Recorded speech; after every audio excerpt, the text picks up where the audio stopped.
మోకాల నొప్పులకు ఎటువంటి సర్జరీ లేకుండా ఎపియాన్ పెయిన్ క్లినిక్ అందిస్తున్న అత్యాధునిక చికిత్స. నమస్తే, వెల్కమ్ టు సుమన్ టీవీ. ప్రస్తుతం మనతో పాటు ప్రముఖ వైద్యులు డాక్టర్ కిరణ్ గంగా ఉన్నారు. వారితో మాట్లాడదాం. హలో డాక్టర్ గారు. నమస్కారం మేడం. సమ్మర్ వచ్చేస్తోంది. ఈ వేడి ఎండల్లో సడన్గా ఏదన్నా అంటే దాహం అనిపించింది, తాగాలనుకుంటే కూల్ డ్రింక్స్ ఇవన్నీ వద్దు, మేము హెల్తీగా తాగాలనుకుంటున్నాం, సో నిమ్మకాయ నీళ్ళు తాగుదాం అనుకుంటున్నాం, కొంచెం సోడా వేస్తే బాగుంటుంది, ఇందులో కొంచెం ఏదన్నా యాడ్ ఆన్ ఫ్లేవర్ అయితే ఇంకా బాగుంటుంది అని ఒక ఆశ కలుగుతుందండి. పర్టికులర్గా డయాబెటీస్ ఉన్న వాళ్ళకి ఆ టైంలో ఎండలో వెళ్ళినప్పుడు కొంచెం షుగర్లో అవ్వడము, కళ్ళు తిరగడం అనిపించినప్పుడు వెంటనే ఇలా రోడ్డు దగ్గర కనిపించినప్పుడు తాగేస్తూ ఉంటారు. అలా మేము తాగొచ్చా, అదేమైనా ప్రాబ్లం అవుతుందా అని కొంతమంది అడుగుతున్నారు. సో వాళ్ళకి ఏం సమాధానం ఇస్తారు? సో ఇవన్నీ ఇప్పుడు మీరు షుగర్ పేషెంట్ అన్నప్పుడు 10 మంది షుగర్ పేషెంట్స్లో దాదాపు 8-9 మందికి బీపీ ఉంది. సో మీరు ఉప్పు వేసుకొని తాగితే బీపీ పెరగచ్చుగా. సో మళ్ళీ ఆడొక చిన్న పాయింట్ ఏంటంటే, సార్ చెమటలో బాగా మాకు బాగా ఎండలో చెమట పట్టింది కాబట్టి మేము ఉప్పు వేసుకుంటే ఏం పర్వాలేదని అడగచ్చు మీరు. ఇప్పుడు ఈ షుగరు సో ఇంకొంచెం ఏదైనా న్యాచురల్గా మనకు దొరికేది ఏమన్నా ఉన్నాయా? ఇప్పుడు మంచి షుగర్స్ మీరు మంచి కంట్రోల్లో ఆల్రెడీ పెట్టుకున్నారు అనుకుందాం, హై షుగర్స్ లేవు, మీ షుగర్స్ ఒక 160-170 లోపే ఉంటున్నప్పుడు అంత ఎండకి టైంకి ఫుడ్ తినాలి. మీరు ఏదో ఎండకు బయటికి వెళ్ళి మధ్యాహ్నం స్టక్ అయ్యారు, సో లంచ్ ఏదో లేట్ అవుతుంది, సో మీకు షుగర్ డౌన్ అయ్యే ప్రమాదం ఉందనుకున్నప్పుడు ఒక షుగర్ కేన్ జ్యూస్ కానీ కోకోనట్ వాటర్ కానీ ఆ పరిస్థితుల్లో తీసుకోవటం పర్వాలేదు, ఆల్టర్నేట్గా అవి తాగొచ్చు, పర్వాలేదు. అట్ ద సేమ్ టైం మీకు వాటర్ మెలన్ పీసులు కానీ, పైనాపిల్ పీసులు కానీ, ఈ మస్క్ మెలన్ పీసెస్ కూడా మీరు చూస్తే ఊర్లలో చిన్న చిన్న కప్స్లో పెట్టి అమ్ముతూ ఉంటారు, అది కూడా ఆ టైంలో మంచి ఆప్షన్. ఓకే. సో ఈ నిజంగా ఈ ఫ్లేవర్డ్ డ్రింక్స్ కానివ్వండి, ఉప్పు కలిపినేటివి, చక్కెర కలిపినేటివి షుగర్ పేషెంట్స్కి రైట్ కాదనే నేను చెప్తానండి. మజ్జిగ ఒకటి, బటర్ మిల్క్ ఒకటి అమ్ముతారు. మజ్జిగ మంచిగా దొరికితే గుడ్ ఆప్షన్. కాకపోతే చాలా వరకు ఈ మజ్జిగలో ఉప్పు ఎక్కువ కలుపుతారు. సో దానికి ఒక్కదానికి ఇక్కడ కన్సర్న్ కానీ, అదర్వైజ్ మీరు పల్చగా మజ్జిగ తాగుతానంటే హాయిగా తాగండి. సోడా వద్దంటారా సార్ అసలు? అట్ ద సేమ్ టైం మళ్ళీ మనం సోడాకు వచ్చినట్లయితే ఎందుకు వద్దంటున్నాము అంటే అది కార్బన్ డైఆక్సైడ్, అందులో ఏం జరుగుతుంది ఒకవేళ డయాబెటీస్ ఉన్న పేషెంట్స్? చాలా మంది ఈ మధ్య అసిడిటీ కంప్లైంట్ చేస్తున్నారండి. చాలా మంది అసిడిటీ తగ్గుతుందని అంటారు కదా సోడా తాగితే. ఆ అసిడిటీ వేరే, మీరు అరుగుదల కోసం ఆ ఫుడ్ తిన్నప్పుడు కొంచెం ఇది పొట్టలో pH కొంచెం చేంజ్ చేసి తాగితే, కార్బన్ డైఆక్సైడ్ అనేది మనకు లో pH కాబట్టి అసిడిక్ మీడియం కాబట్టి అరుగుదల బెటర్ అని చెప్పి మీరు అనుకోవచ్చు. బట్ చల్లగా ఆ టైంలో తాగితే, ఆయిలీ ఫుడ్ తిని అలాంటిది ఏదైనా తిని చల్లగా తాగినప్పుడు పొట్ట మొత్తం డిస్టర్బ్ అయిపోతుంది. సో కాబట్టి it is not a good option. ఇప్పుడు మార్కెట్లో అడ్వర్టైజ్మెంట్స్లో చూపిస్తూ ఉంటారు, అది తినేసి ఇది తాగితే చాలా దమ్ము ఉంటుందని. బట్ మరి ఆ రోగాలు కూడా అలాగే పెరుగుతున్నాయిగా. ఇప్పుడు 100 ఏళ్ల క్రితం ఎక్కడున్నాయి ఇలాంటివన్నీ? మరి ఆ రోజు బాగానే అరిగించుకున్నారుగా అందరూ మన పెద్దోళ్ళు. వాళ్ళు రాళ్ళు తిన్న అరిగిపోయినాయి వాళ్ళకి. మనం 4 ముద్దలు ఇష్టపడి తింటే ఈరోజు అరగట్లేదు, అసిడిటీ ప్రాబ్లమ్స్ వస్తున్నాయి మనకి. సో తీసుకుంటే నిమ్మకాయ నీళ్ళు తాగొచ్చు, లేదంటే కొబ్బరి నీళ్ళు తాగొచ్చు, చెరుకు రసం, మజ్జిగ.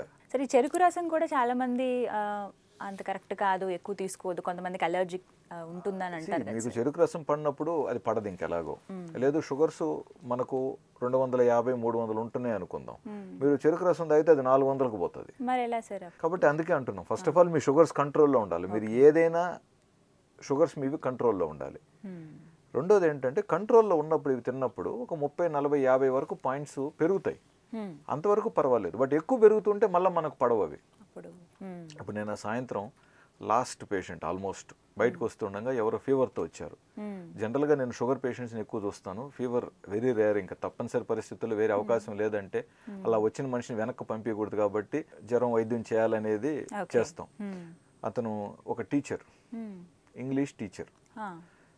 సరే సిమ్టమ్స్ అన్నీ అడిగాము, ఫీవర్ కూడా 101 కనపడింది. దానికి కావాల్సిన ఫీవర్ ట్యాబ్లెట్, దానికి కరెక్ట్ అయిన యాంటీబయాటిక్ రాసి లాస్ట్లో అలవాట్లో పొరపాటుగా నాన్న షుగర్ కూడా ఏమన్నా నీకు ఉందని అడిగాం. సార్ ఉంది సార్ అన్నారు.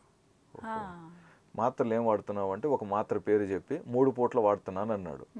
బాబు ఈ మాత్ర డోసు పెంచి డాక్టరు 3 సందర్భాలలో నీకు మాత్ర డోసు పెంచి ఇచ్చారా లేదా? అవును సార్, నాకు షుగర్ వచ్చి 7 ఏళ్ళు అయింది సార్, ఈ ట్యాబ్లెట్ని 3-4 సార్లు డోసులు పెంచి ఇంతకంటే ఇంకా పెంచలేమని చెప్పారు సార్ చివరిసారిగా మా షుగర్ డాక్టర్ అన్నారు. బాబు నీకు షుగర్ డాక్టర్ నీకు ఇన్సులిన్ చెప్పాడా లేదా? సార్ చెప్పాడు సార్, కొనుక్కున్నాను కూడా సార్, కానీ అలవాటు అవుతుందేమో అని వాడట్లేదు సార్ అన్నాడు. సో అంటే ఆ మాత్ర డోసును బట్టి ఇతను ఇన్సులిన్ రిక్వైర్మెంట్ పేషెంటే కాదనేది మనకు అర్థమైపోయింది. సరే బాబు, తప్పుగా అనుకోగాకు, నువ్వు టీచర్వి, కష్టపడి పనిచేసే వ్యక్తివి, ఏదైనా ఇబ్బంది వస్తే బాడీలో హై షుగర్తో దాన్ని ఎవరు మళ్ళీ. సరే ఎనీవే, షుగర్ రిపోర్ట్ ఏమైనా ఈ మధ్య కాలంలో టెస్ట్ చేసావా? సార్ 6 నెలలు అయింది సార్ టెస్ట్ చేసి. నాన్న నువ్వేమనుకోకపోతే ఒక ర్యాండమ్ షుగర్ టెస్ట్ చేసుకుంటా, ఎందుకంటే నీకు హై షుగర్లో ఉంటే నువ్వు ఈ మందులు జ్వరానికి పనిచేయవు అని పిలిపించి ఇమీడియట్గా ర్యాండమ్ గ్లూకోమీటర్తో షుగర్ టెస్ట్ చేస్తే 279, అంటే 300కి 20 పాయింట్లు తక్కువ అంతే. సరే నాన్న ఇన్సులిన్ ఉందా ఇంట్లో అంటే ఉంది సార్ అన్నాడు. సరే వెళ్ళి ఆ డాక్టర్ నీకు ఏదైతే ఇన్సులిన్ సలహా ఇచ్చాడో ఆ మోతాదు దయచేసి వాడు. హై షుగర్ తగ్గుతుంది, జ్వరంలో నుంచి బయటపడతావు. తర్వాత ఫ్యూచర్లో నువ్వు నీకు నచ్చిన మంచి షుగర్ డాక్టర్ దగ్గర చూపించి షుగర్ కంట్రోల్లో పెట్టుకో. అంటే 110, 150 లోపు నీకు షుగర్ ఉండాలి, ఇంతకంటే ఎక్కువ పెట్టుకోకూడదు బాబు అని చెప్పి ఎక్స్ప్లెయిన్ చేసి పంపడం జరిగింది. ఇప్పుడు నువ్వు జ్వరానికి వచ్చావు కాబట్టి నేనే నీకు షుగర్ డాక్టర్ అంటే ప్లేట్ మార్చినట్టు అవుతుంది. కాబట్టి అతనికి స్వేచ్ఛ అతనికే వదిలేసి, బట్ బాధ అనిపించింది. ఒక టీచర్ వృత్తి, బిజీ స్కెడ్యూల్స్, నిజంగా వాళ్ళు డాక్టర్ దగ్గరికి వచ్చి చూపించుకునే టైం ఉండదు. ఎందుకంటే ఇవాళ రేపు వాళ్ళు మార్నింగ్ నుంచి ఈవినింగ్ వరకు పాఠాలు, సాయంత్రం పూట ట్యూషన్ చెప్పుకుంటారు. ఇంక వాళ్ళకు శనివారం కూడా పనిచేస్తున్నారు. దొరికేది ఒక ఆదివారంలో చాలా వరకు డాక్టర్స్ దొరకరు. దొరికిన ఆదివారం పూట కొంచెం డిఫరెంట్ కష్టాలు ఉంటాయి. వాళ్ళు ప్రాక్టికలిటీ అయినప్పటికీ కూడా ఒక మనిషి మరి హై షుగర్తో ఎందుకు బాధపడాలండి? అది నా బాధ. సో మొత్తం మీద సోడాలు అయితే అవాయిడ్ చేయండి అని చెప్తున్నారు, ఎందుకంటే మన ఆరోగ్యానికి మంచిది కాబట్టి. అది ఎవరైనా, డయాబెటీస్ ఉన్న వాళ్ళే కాదు, ప్రత్యేకించి డయాబెటీస్ ఉన్న వాళ్ళైతే కొబ్బరి బొండం అనేది ది బెస్ట్ అండి. ఎస్ అండి. ఇప్పుడు మీరు ఆల్రెడీ నోన్ షుగర్ పేషెంట్ కాబట్టి మనకు కొన్ని కొబ్బరికాయలు మన ఎదురు కూడా అనుకున్నాం, కొంచెం తీగా ఉండవు. అవును, బట్ అందులో ఎండాకాలం కదా సార్, కొంచెం వేడిగా కూడా ఉంటాయి. సో అందులో మనకు ఆ టైంకి కావాల్సిన మినిమం షుగరు, కొంచెం అందులో పొటాషియము, దాంట్లో కొంచెం ఎలక్ట్రోలైట్స్ అవి ఉంటాయి కాబట్టి తీపి తక్కువైనా సరే. ఇప్పుడు జనరల్గా మనకి ఏం అలవాటు, నాకు తీగా ఉండే నీళ్లు ఉండే కొట్టి అంటాం. అవును, ఆపోజిట్ కొంచెం తీగా తక్కువ ఉండేది కొట్టు బాబు అని అడగచ్చుగా. అంతేకాకుండా ఇప్పుడు ఎక్కడైతే మనకు సోడాలు అమ్ముతూ ఉంటారో పక్కనే కొబ్బరి బొండం కనపడుతుంది, అక్కడే మనకు షుగర్ కేన్ కనపడచ్చు. లేదా ఇవాళ రేపు మజ్జిగ ప్యాకెట్లు కూడా మనకు ప్యాకెట్స్ దొరుకుతున్నాయి. ఈ వీటిల్లో కూడా మనకి గవర్నమెంట్ సంస్థకు సంబంధించింది అయితే ఇంకా బెటర్ అండి. నేను గమనించాను, వీటిలో వాడే ingredients are more better. Highly salt అనేది ఉండట్లేదండి. ఈ ఇప్పుడు కమర్షియల్గా ప్రైవేట్ వాళ్ళవి అయితే కొంచెం స్టోరేజ్ కోసం అవి పులుపు ఇమీడియట్గా రాకుండా ఉండటం కోసం కొంచెం ఇంగ్రీడియంట్స్ మారుతాయి అంటున్నారు. బట్ వేరస్ ద గవర్నమెంట్ నుంచి వచ్చిన బ్రాండ్స్ మీకు తెలుసు కాబట్టి ఇవి బెటర్ ఆప్షన్ అని చెప్పి నేను ప్రాక్టికల్గా విన్నాను. అండ్ ఈవెన్ అందులో పనిచేసే వాళ్ళు చెప్పినప్పుడు కూడా విన్నాను నేను. కొబ్బరి బొండం ది బెస్ట్, అది ఒకటైతే అర్థమైంది సార్. సో ఎవరైనా డయాబెటీస్తో బాధపడుతున్న వాళ్ళు అలవాటు లేకపోయినా అలవాటు చేసుకుంటే కూడా మంచిదే. బయటికి వెళ్ళినప్పుడు కనబడినప్పుడు కనీసం రోజుకు ఒక బొండం తాగినా. అంటే రోజుకు ఒక బొండం అంటే మళ్ళీ కొంచెం షుగర్స్ కొంచెం అప్పర్ బార్డర్లో ఉన్న వాళ్ళకి పెరిగిపోయే ఛాన్సెస్ ఉంటాయి.